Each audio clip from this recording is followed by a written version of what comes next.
சவுக்கு சங்கரை அப்பட்டமாக நீ ஒரு பிளாக்மெயிலர், நீ பிளாக்மெயில் வேலை பண்ணிக்கிட்டு இந்த வழக்கை இப்படி தான் ஹேண்டில் பண்ணும் அப்படின்னு நீதிபதிகளை டிக்டேட் செய்வதுமான வேலைகளை ஈடுபடுறாங்க. அதனால் உங்கள் கிளைண்ட்டுக்கு நீங்கள் அட்வைஸ் பண்ணுங்கள், இப்படிலாம் பண்ணக்கூடாது அப்படின்னு நீதிபதி வேல்முருகன் நேரடியாகவே இறங்கி சவுக்கு சங்கரை செருப்பால் அடித்திருக்கிறார். 50 லட்சம் ரூபாய் எங்களுக்கு இப்போ தரணும், உங்களை பற்றி கட்டுரை போடக்கூடாது அப்படின்னா சவுக்கு ப்ளஸ் விகடன் ஊழியர்கள், விகடனில் வேலை செய்கிற பத்திரிகையாளர்கள், இவங்க எல்லாரும் சேர்ந்து மிரட்டுறாங்க வெளிப்படையாக. அன்றைக்கே மாரிதாஸ், சவுக்கு சங்கர் இந்த நபர்கள் எல்லாம் பிடிச்சி உள்ளே போட்டிருக்கணும். ஆனால் அதை செய்யாமல் பின்வாங்கியது திமுக. அதனுடைய விளைவு என்ன? தொடர்ச்சியாக சவுக்கு சங்கர் அவதூறு, பிளாக்மெயில், இந்த வேலையை தொடர்ச்சியாக செய்ய ஆரம்பித்தார். இன்னைக்கு நீதிபதி சொல்லிருக்காருல்ல பிளாக்மெயில்னு, அதை வெளிப்படையாக பண்ணார். அது ஆதாரபூர்வமாக இருக்கிறது. சவுக்கு சங்கர் வெளிப்படையாக ஒரு மன்னிப்பு கடிதத்தை பிரமாண பத்திரமாக நீதிமன்றத்தில் தாக்கல் செய்தார். அவர் பேசியது அப்பட்டமான பொய், அது ஒரு பிளாக்மெயிலுக்காக செய்யப்பட்டது. இவனை எப்படி போராளியாக காட்டலாம் என்று அப்பட்டமாக செயல்பட்டார்கள். ஆனா இன்னைக்கு நீதிபதி விட்டு கோர்ட்ல வெளுவெளுன்னு வெளுத்திருக்காரு. நீதிபதி என்ன சொல்றாருன்னா, இவனை வெறுமனே நீதிபதி பிளாக்மெயிலர்னு சும்மா சொல்லல, இவனுக்கு அப்படி ஒரு கிரிமினல் ஹிஸ்டரி இருக்குது, ஒரு ட்ராக் ரெக்கார்டு இருக்குது. நீதிபதி தன்னுடைய இறுதியா இதுல கொடுத்திருக்கிற உத்தரவே என்னன்னா, இன்னும் 2 வாரத்திற்குள் சவுக்கு சங்கர் மீதான கிரிமினல் கேசஸ் அந்த லிஸ்ட் கொடுங்க, அதுல எவ்வளவு கேசஸ்ல. அரண்சை நண்பர்களுக்கு வணக்கம்.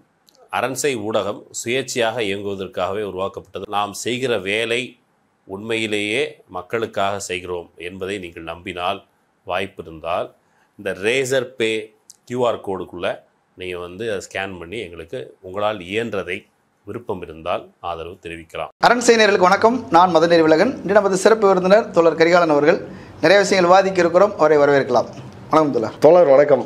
சவுக்கு சங்கர் வழக்கு, அதில் நீதிபதி கடுமையான எச்சரிக்கையை விடுத்திருக்கிறார் அப்படிலாம் செய்திகள் வருது. வேல்முருகன் கடுமையாக எச்சரிக்கை செஞ்சிருக்கிறார் சவுக்கு சங்கரை அப்படின்னு சொல்லியிருக்கிறாங்க. என்ன வழக்கு, எதனால் இந்த எச்சரிக்கை?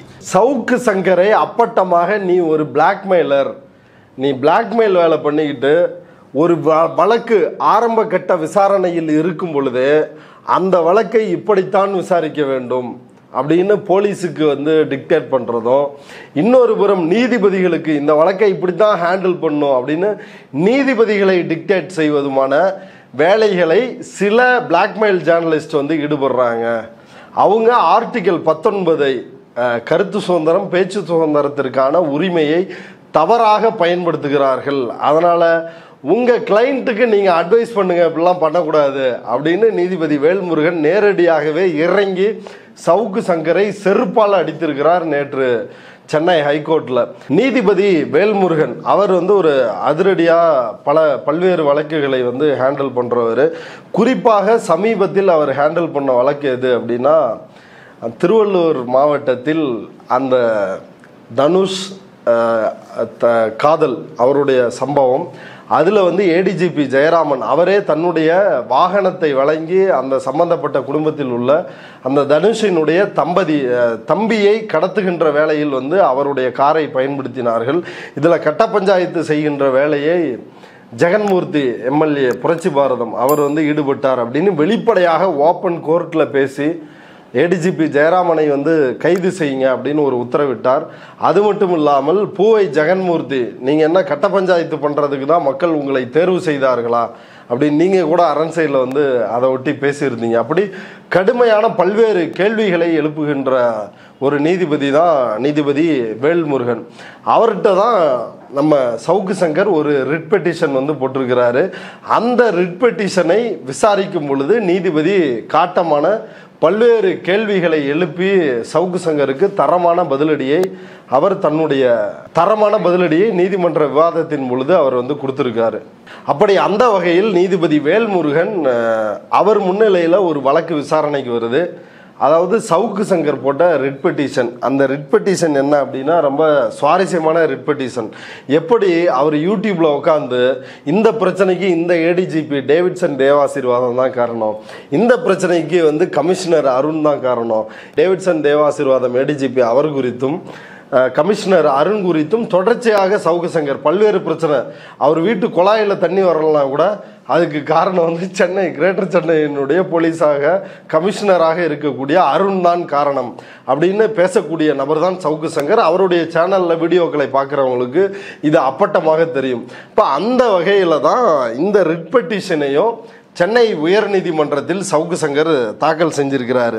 எதுக்காக இந்த ரிட் பெட்டிஷன் போட்டிருக்காங்க? சவுக்கு சங்கர் வந்து எதுக்காக இந்த ரிட் பெட்டிஷன் போட்டிருக்காருன்னா, அதாவது சென்னை போலீஸ் குறிப்பாக கமிஷனர் அருணும் அவருக்கு கீழ் உள்ள காவல்துறை அதிகாரிகளும் அவருடைய பேச்சை கேட்டுக்கிட்டு சவுக்கு மீடியாவை நடத்த விட மாட்டாங்க, சவுக்கு மீடியாவுக்கு தொடர்ச்சியாக தொல்லை கொடுக்கிறார்கள். காரணம் சொல்லிட்டே தானே இருக்கிறாரு, அப்பப்போ இந்த மாதிரி பண்றாங்க, பிடிச்சிட்டாங்க, அவங்க பிடிச்சிட்டாங்க, அரெஸ்ட் பண்ணி அதெல்லாத்தையும் குறிப்பிடுறாரு. அன்லாஃபுல் ஆக்டிவிட்டீஸ், காவல்துறையினுடைய சட்டவிரோத நடவடிக்கைகளை நான் தொடர்ச்சியாக அம்பலப்படுத்துகிறேன், அந்த காரணத்தினால் என்னை குறிவைத்து இந்த சவுக்கு மீடியாவை நடத்தக்கூடாது அப்படின்னு அருண் செயல்படுறாரு அப்படின்றதான் பிரதான குற்றச்சாட்டு. அந்த பிரதான குற்றச்சாட்டுல அவர் சொல்ற விளக்கம், அருண் எப்படி இவர் சேனலை நடத்த விடாம செய்யறாரு அப்படின்றதுக்கு ஒரு குற்றச்சாட்டு வைக்கிறாரு. அதாவது சவுக்கு சங்கரும் அவருடைய அவங்களுடைய டீமும் வந்து பிரக்யாராஜ், அதாவது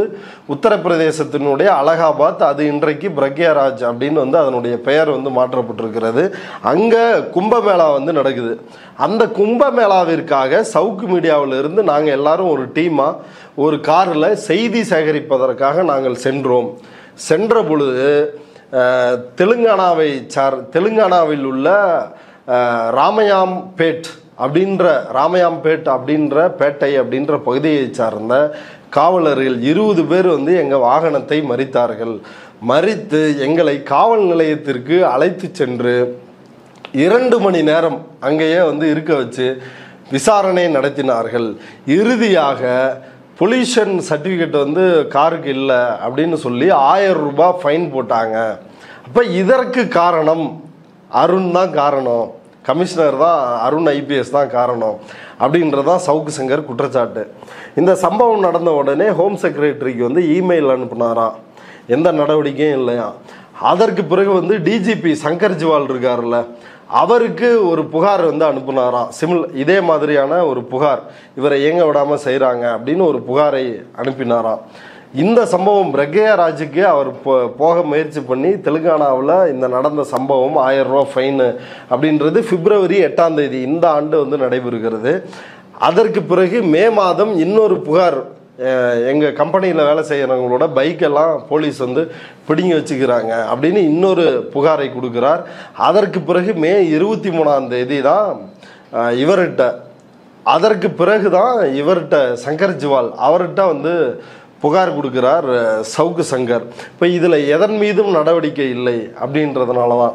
ஏன் அவர் ஹோம் செக்ரட்டரியை வந்து சூஸ் பண்ணுறாருன்னா, அவங்க தான் வந்து சேர்பர்சன், காவல்துறையில் நடக்குகின்ற அட்டூழியங்களை கவனிக்கின்ற அந்த பிரிவுக்கு அவங்க தான் வந்து சேர்பர்சனாக இருக்கிறாங்க. அதனால் அவங்களுக்கும் அனுப்பினேன். இவர்கள் யாருமே நடவடிக்கை எடுக்கலை, டிஜிபி நடவடிக்கை எடுக்கலை அருண் மேலே, ஹோம் செக்ரட்டரி அருண் மேலே வந்து நடவடிக்கை எடுக்கலை, அதனால் நான் நீதிமன்றத்தை அணுகி இருக்கிறேன் அப்படின்னு தான் இந்த பெட்டிஷனை வந்து போடுறாரு. இவர் யோக்கியமாக மீடியா நடத்துகிறாராம், அந்த மீடியாவிற்கு ஊறு விளைவிக்கின்ற வேலையை அருண் ஐபிஎஸ் வந்து செய்கிறாரு அப்படின்றதான் குற்றச்சாட்டு. இல்லை, இப்போ அவர் ஒரு மீடியா நடத்துகிறாருங்கிறது உண்மை தானே, ஒரு பத்திரிகையாளர் தானே. ஆனால் பிளாக்மெயிலர்னு சொல்ல வேண்டிய தேவை என்ன? இல்லை, இப்போ நேராகவே வந்துருவோமே. பிளாக்மெயிலர் பல வழக்கு இருக்குது. ஒரே ஒரு வழக்கு மட்டும் உங்களுக்கு உதாரணமாக சொல்கிறேன். 2022 ஜனவரியில் விகடனில் ஒரு கட்டுரை வெளியாகுது ஜி ஸ்கொயர் பற்றி. ஜி ஸ்கொயர் வந்து இப்படி வரம்பு மீறி இப்படி ஆளுங்கட்சியோடு அவர்களுக்கு தொடர்பு இருக்கிறது, இப்படி ஒரு கதையை கட்டி சபரீசனுக்கும் அவருக்கும் தொடர்பு இருக்கிறது அப்படின்னு விகடனில் ஒரு கட்டுரை வந்து வெளியாகுது. அந்த கட்டுரை வெளியான பிறகு அந்த ஜி ஸ்கொயர் நிறுவனத்தினுடைய ஓனர் பாலா என்கின்ற ராமஜெயம் அவர் விகடனுக்கு ஒரு நோட்டீஸ் அனுப்புகிறாரு, இப்படி எங்களை பற்றி அவதூறு பரப்பி இருக்கிறீங்க, இதுக்கு சட்ட ரீதியாக நடவடிக்கை எடுப்போன்னு. இப்போ நோட்டீஸ் அனுப்புனா என்ன செய்யணும்? அதுக்கு பதில் போடணும்.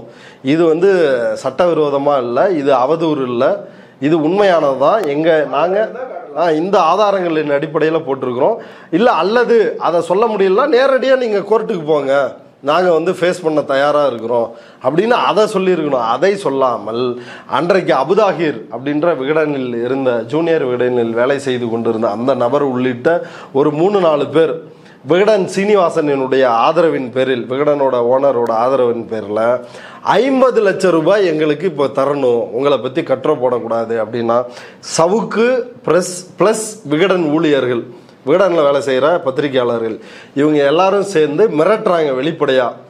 இப்போ முதல் கட்டமாக ஒரு 50 லட்சம் கொடுக்கணும், அடுத்து வந்து எங்களுக்கு மாதமானால் இவ்வளவு தொகை கொடுக்கணும், கப்பம் கட்டணும், இல்லைனா உங்கள் குறித்து நாங்கள் அவதூறான செய்திகளை வெளியிடுவோம் அப்படின்னு வெளிப்படையாக பிளாக்மெயிலில் ஈடுபடுகிறார்கள். அவர் வந்து கமிஷனர்கிட்ட அன்றைக்கு புகார் கொடுக்குறாரு.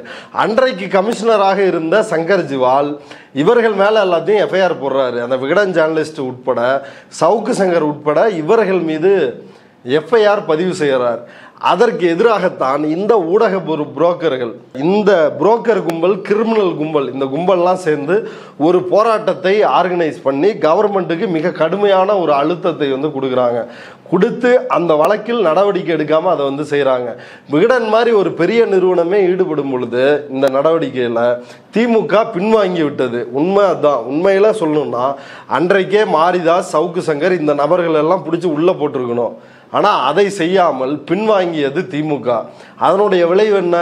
தொடர்ச்சியாக சவுக்கு சங்கர் அவதூறு, பிளாக்மெயில், இந்த வேலையை தொடர்ச்சியாக செய்ய ஆரம்பித்தார். அதே போராட்டத்தில் மணி, சபீர் இவர்கள் நடத்திய அந்த போராட்டத்தில் கலந்து கொண்ட சாவித்திரி கண்ணன், அன்றைக்கு நான் வந்து தமிழ் மின்ட்டில் வேலை செஞ்சுட்டு இருந்தேன். அவர் 2 நாள் கழித்து ஒரு கட்டுரை எழுதுகிறாரு அவருடைய வெப்சைட்டில். இவங்க போய் பிளாக்மெயில் பண்ணது உண்மைதான், நானே இது தெரியாமல் போராட்டத்தில் கலந்து கொண்டு விட்டேன் அப்படின்னு ஒரு செய்தியை அவர் வந்து எழுதுறாரு. ஆதாரப்பூர்வமாக வந்து சொல்கிறாரு யார் யார் இதில் ஈடுபட்டிருக்கிறா. இந்த அபுதாகிர ஜூனியர் விகடனில் இருந்தால் உனக்கு பிரச்சனையாகும், அதனால் நீ ஆனந்த விகடன் போயிரு, நீ வேற பேரில் கட்டுரைகள் எழுது அப்படின்னு விகடன் சீனிவாசனே அறிவுறுத்தி இருக்கிறார் அப்படின்ற தகவல் எல்லாம் அன்றைக்கு பேட்டியில் அவர் வந்து அம்பலப்படுத்தினார். சவுக்கு சங்கர் அப்பட்டமாக பிளாக்மெயிலில் ஈடுபட்டு இருக்கிறார் அப்படின்றத அம்பலப்படுத்தினார்.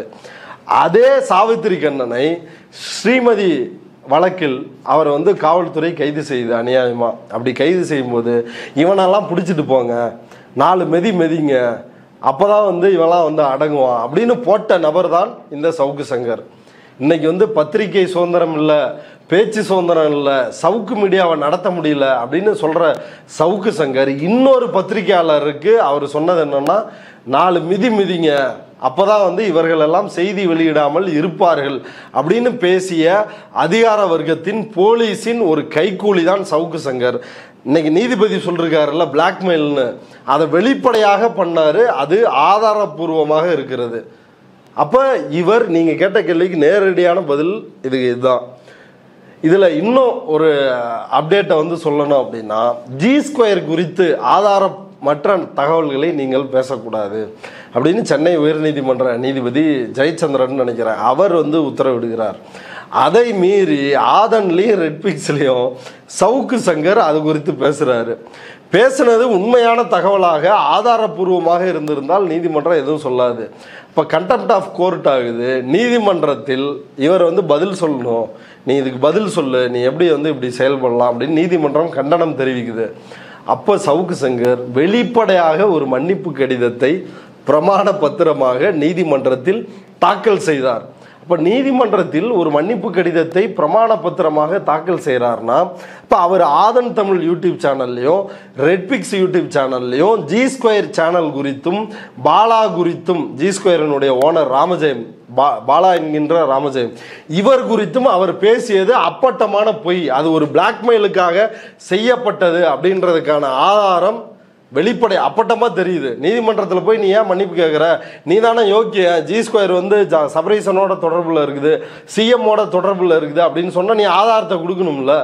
அப்போ அப்பட்டமாக கையுங்களவமாக சிக்கி நீதிமன்றத்தில் மன்னிப்பு கேட்டார் இந்த சவுக்கு சங்கர். ஸ்டெர்லைட் வழக்கில் சவுக்கு சங்கர் என்னங்க பேசினாரு, மிக கேவலமாக ஒரே ரவுண்டு தான் வந்து சுட்டாங்க, அதுவும் வந்து வேனை பார்த்து தான் சுட்டாங்க, டம்முன்னு சத்தம் கேட்கும், மக்கள் வந்து தெரிச்சு ஓடிடுவாங்க, அதனால் சுட்டாங்க அப்படின்னு வாய் கூசாமல் ஆதன் மாதேஷ் அவர்கிட்ட வந்து பொய் சொன்னார். ஆனால் நீதிபதி அருணா ஜெகதீசன் அவருடைய ஆணையத்தினுடைய விசாரணையின்படி 18 ரவுண்டு காக்கா குருவியை சுட்டு தள்ளுற மாதிரி மக்களை சுட்டு கொன்னாங்க அப்படின்றது ரிப்போர்ட்டில் வெளியாக இருக்குது. சவுக்கு சங்கர் எப்படி மிஸ்லீட் பண்ணுவார் அப்படின்றதற்கு இந்த வழக்கும் ஒரு மிகச்சிறந்த உதாரணம். இதுதான் இவருடைய கடந்த கால வரலாறு. இப்போ நீதிபதி விசாரணையின் பொழுது பல்வேறு விஷயங்களை வந்து கேள்வி எழுப்புறாரு. அதில் மிக முக்கியமாக நான் ஏற்கனவே குறிப்பிட்ட மாதிரி சில பேர் பிளாக்மெயில் பண்ணாங்க அப்படின்னு சொன்னார். ஆனால் நீதிபதி அதில் குறிப்பாக சொன்னது என்ன அப்படின்னா, சவுக்கு சங்கரினுடைய அட்வொகேட் உங்கள் கிளைண்ட்டுக்கு நீங்கள் அட்வைஸ் பண்ணுங்க அப்படின்னு அவர் சில விஷயங்களை சொல்கிறாரு. என்ன சொல்கிறாருன்னா, ஜேர்னலிஸ்ட் வந்து ஆர்டிகல் 19 அரசியலமைப்பு சட்டம் வழங்கி இருக்கின்ற கருத்து சுதந்திரம் இது போன்ற உரிமைகளை தவறாக பயன்படுத்தக்கூடாது, குறிப்பாக பிளாக்மெயிலுக்காக வந்து பயன்படுத்தக்கூடாது, இதை நீங்கள் வந்து உங்கள் ஆள்கிட்ட போய் சொல்லுங்கள் அப்படின்னு வந்து சொல்கிறார். அப்படின்னா என்ன அர்த்தம்? நீதிபதி வேல்முருகன் வெளிப்படையாக சவுக்கு சங்கர் ஒரு பிளாக்மெயிலர் அப்படின்றத அம்பலப்படுத்தி இருக்கிறார் நீதிமன்றத்தில். ஒரு வழக்கு இதோட அவர் வந்து நிக்கலங்க. ஒரு வழக்கு ஆரம்ப கட்ட விசாரணையில் இருக்கும் பொழுது, அது இப்போதான் ப்ரிலிமினரி இன்வெஸ்டிகேஷன் வந்து நடந்துட்டு இருக்கும், அதுக்குள்ளேயே அதில் வந்து திமுக அமைச்சர்களுக்கு தொடர்பு, மு.க. ஸ்டாலினுக்கு தொடர்பு, மாசுவுக்கு தொடர்பு அப்படின்னு ஒரு நெரேட்டிவ் செட் பண்ணுறது தான் இந்த நபரினுடைய வேலை. இவர் என்ன சொல்கிறாருன்னா, நீதிபதி ஒரு பேரலல் ட்ரையலை வந்து நீங்கள் நடத்துறீங்க, ஊடகத்தில் நடத்தி மிஸ்லீட் பண்ணுறீங்க மக்களை அப்படின்லாம் காட்டமாக பேசுகிறாரு.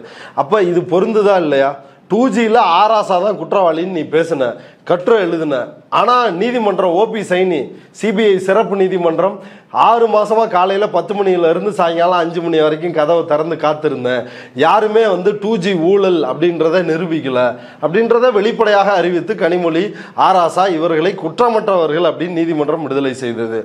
அதே போல ராம்குமார் வழக்கு, அந்த பையன் வந்து அவன்தான் அந்த பொண்ணு சுவாதி, இவன் எல்லாம் சொன்ன கதை சவுக்கு சங்கர் எப்படி ஒரு வழக்கை மிஸ்லீட் பண்ணுறான், மிஸ்கைட் பண்ணுறான் ஆடியன்ஸை அப்படின்னு சொல்லிட்டு அதுக்கு உதாரணம்.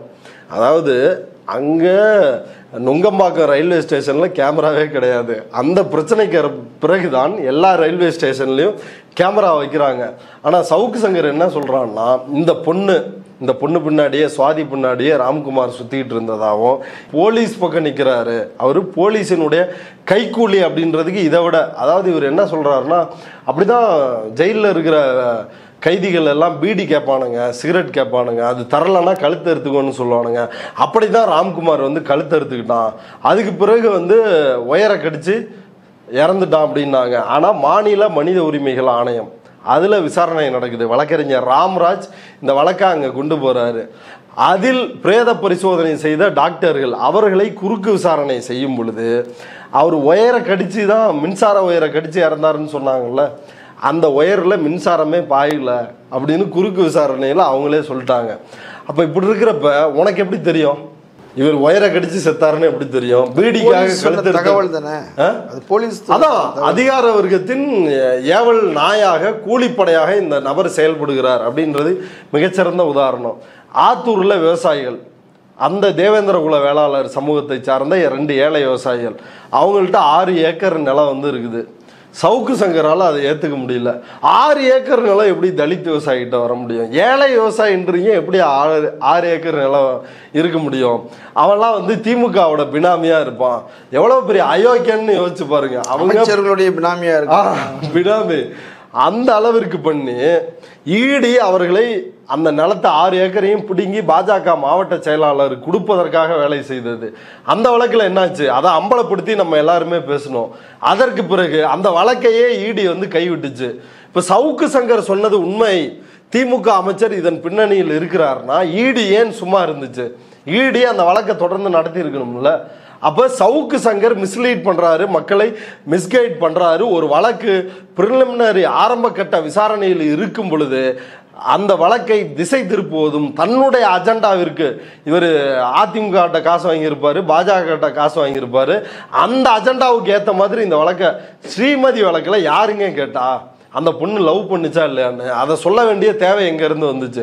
அந்த பொண்ணு அதுக்காக தான் செத்துச்சா? அப்படி தான் லெட்டர் எழுதுனுச்சா? அந்த பொண்ணு எழுதிய லெட்டரே ரொம்ப தெளிவாக வந்து இல்லை, அந்த பொண்ணு வந்து அதுக்காக தான் செத்துச்சா? சவுக்கு சங்கருக்கு தெரியுமா? அதோட நிற்கல, அந்த பொண்ணுக்கு ஒரு லவ் இருக்குன்னு கிளப்பி விட்டுட்டு அவங்க அம்மா சரியில்லை, இதெல்லாம் ஒரு வழக்கில் பேச வேண்டிய அவசியம் என்ன? அவங்க அம்மா சரியில்லை, அவங்க அப்பா வெளிநாட்டில் இருக்கிறாரு, அதனால் அவங்க அம்மா வந்து சரியில்லாதவங்க அப்படின்னு அவர்களுடைய கேரக்டரை வந்து அசாசினேட் வந்து பண்ணுறது. இது எல்லாமே போலீஸ் ஸ்டோரி தான். அதாவது அஜித்குமார் போன்ற ஒரு நபர் காவல்துறையால் அடித்து கொல்லப்படும் பொழுது அஜித்குமார் குற்றவாளி, காவல்துறை நல்லவன் அப்படின்னு பேசக்கூடிய ஒரு அயோக்கியன் தான் இந்த சவுக்கு சங்கர். அதை தான் பல்வேறு விஷயங்களில் வந்து செஞ்சுருக்கிறான். குறிப்பாக இதில் பார்த்தீங்கன்னு வைங்களேன், இந்த சம்பவத்தில் அஜித்குமார் வழக்கில் எவெல்லாம் காவல்துறையால் தவறு செய்து சிக்கினானோ அவன்லாம் வெளில வந்து காவல்துறையே இதுதான் வாய்ப்பு அப்படின்னு வந்து அட்டாக் பண்ணான். அதில் ஒருத்தன் தான் சவுக்கு சங்கர், இன்னொருத்தன் வந்து சைமன். பாலியல் வழக்கில் சிக்கியிருக்கிறதுனால அவன் வந்து போலீஸை திட்டினான். இன்னொரு புறம் வந்து சவுக்கு சங்கர் அவரோட கம்பெனியில் வேலை செய்கிறவங்களோட பைக்கை வந்து எடுத்துக்கிட்டாங்க அப்படின்னு சொல்லி அதை ஒரு மிகப்பெரிய இஷ்யூ ஆக்கி அதில் வீடியோ ஆக்ரோஷத்தின் உச்சத்திற்கே சென்ற சவுக்கு சங்கர், கொந்தளித்த சவுக்கு சங்கர். இந்த ஃப்ராடு ஒரு கம்ப்ளைண்ட் கொடுத்துட்டு அங்கே பேட்டி கொடுக்குறான். அதை வந்து எப்படி மில்லியன் கணக்காக மக்கள்கிட்ட ரீச் பண்ணலாம், இவனை எப்படி போராளியாக காட்டலாம் என்று அப்பட்டமாக செயல்பட்டார்கள். ஆனால் இன்னைக்கு நீதிபதி விட்டு கோர்ட்டில் வெளுவெளுன்னு வெளுத்திருக்காரு. நீதிபதி என்ன சொல்லிருக்காருன்னா, journalist could not misuse the fundamental right to speech and expression guaranteed under article 19. கான்ஸ்டியூஷனில் சொல்லப்பட்டிருக்கிற இந்த உரிமைகளை மிஸ்யூஸ் பண்ணாதீங்க அப்படின்னு சொல்லிட்டு ஒரு வழக்கு ஆரம்ப கட்ட விசாரணையில் இருக்கும் பொழுதே திசை திருப்புகின்ற வேலையில் ஈடுபடுகிறார்கள் அப்படின்ற குற்றச்சாட்டு. அடுத்ததில் இந்த ஆயுதம் ஆர்டிகல் 19ன்ற இந்த பேச்சுரிமைக்கான ஆயுதம் அப்படின்றது நியாயமான விஷயத்துக்காக பயன்படுத்துங்க அப்படின்னு சொல்கிறாரு. சொன்னதோடு மட்டும் இல்லாமல் இட்ஸ் நாட் ஃபார் பிளாக்மெயிலிங் அப்படின்னு சொல்கிறாரு. இது பிளாக்மெயில் பண்ணுறதுக்காக பேச்சு சுதந்திரம் வந்து அரசியலமைப்பு சட்டம் தரலப்பா அப்படின்னு சொல்கிறாரு. அப்புறம் you cannot expect police and court, நீ சொல்கிறபடி கோர்ட்டும் போலீஸும் நடந்துக்க முடியாது அப்படின்னு வந்து சொல்கிறாரு. அப்புறம் நீ மக்களை மிஸ்கைட் பண்ணுற அப்படின்னு இதெல்லாம் பண்ணக்கூடாதுன்னு சவுக்கு சங்கர் வழக்கறிஞரிடம் நீதிபதி நீ சவுக்கு கிட்ட இதெல்லாம் அட்வைஸ் பண்ணு அப்படின்னு அவர் சொன்ன விஷயம். ஓகே, அவர் சொல்லியிருக்கிறார் இல்லையா, சவுக்கு இனிமேல் நல்ல பிள்ளையா நீதிபதி சொன்ன மாதிரி நடந்துக்குவாருன்னு எதிர்பார்க்குறீங்களா? அப்படி எப்படி நடந்துக்குவார் சவுக்கு சங்கர்? நீதிபதி சிடி செல்வம் அவரை மிக கேவலமாக அன்றைக்கு இப்போ இன்னைக்கு தான் வந்து சவுக்கு அப்படின்ற வெப்சைட்டும் சரி, சவுக்குன்ற யூடியூப் சேனலும் சரி, நமக்கு எல்லாருக்கும் தெரியும் இது வந்து சவுக்கு சங்கர் அப்படின்ற ஒரு நபர் வந்து நடத்துகிறாரு. இவர் வந்து அரசு கிளர்க்காக வந்து வேலை செஞ்சிட்டு இருக்கிறப்ப அங்கே லஞ்ச ஒழிப்பு துறையிலிருந்து தகவல்களை திருடி வெளியில் பத்திரிகைகளுக்கு வந்து அரசு தகவல்களை விற்பனை செய்து கையுங்களமாக சிக்கிய நபர் அப்படின்றது பின்னாடி தெரியும். ஆனால் ஆரம்பத்தில் சவுக்கு சங்கர் உள்ளிட்ட அவருடைய அந்த புரோக்கர்கள் என்ன பண்ணாங்கன்னா, இந்த சவுக்கு மீடியா அப்படின்ற இந்த வெப்சைட்டை இது யார் நடத்துகிறாங்க அப்படின்னு தெரியாமலே நடத்துனாங்க. இப்போ அதில் சன் டிவி மகாலட்சுமி செய்தி தொகுப்பாளர் அவங்க வந்து ஒரு வழக்கு தொடுக்கிறாங்க. வழக்கு தொடுந்து என்னை பற்றி, அதாவது அந்த தலைப்பே ஆபாசமானது, ஒரு பெண் 7 காதல் அப்படின்னு நினைக்கிறேன் அந்த தலைப்பு, அவங்கள வந்து அட்டாக் பண்ணி அவங்கள கேரக்டர் அசாசினேட் பண்ணுறதுக்காக இப்படி ஒரு தலைப்பில் அவங்கள பற்றி இழிவாக எழுதுகிறான். அப்போ அந்த வழக்கை நீதிபதி சிடி செல்வம் விசாரிக்கிறாரு. அவரையும் வந்து கேவலப்படுத்தி எழுதுகிறான். நம்மளை யார் கண்டுபிடிக்க முடியும், நம்ம தான் அனானிமஸாக வந்து எழுதுகிறோமே. ஃபேஸ்புக்கில் சங்கிங்க வந்து ஆபாசமாக எழுதிட்டு போயிடுவானுங்கள ஃபேக் ஐடியில், அந்த வேலையை வந்து இவன் பார்க்குறான். அப்போ அந்த வெப்சைட்டுக்கு டொமைனுக்கு பணம் கட்டணும்ல, வருஷத்துக்கு இவ்வளோ ஒரு 1000-2000 வந்து பணம் கட்டுற மாதிரி இருக்கும். அந்த டொமைனுக்கு சவுக்கு சங்கரினுடைய கிரெடிட் கார்டில் இருந்து பணம் கட்டிருக்கிறாங்க.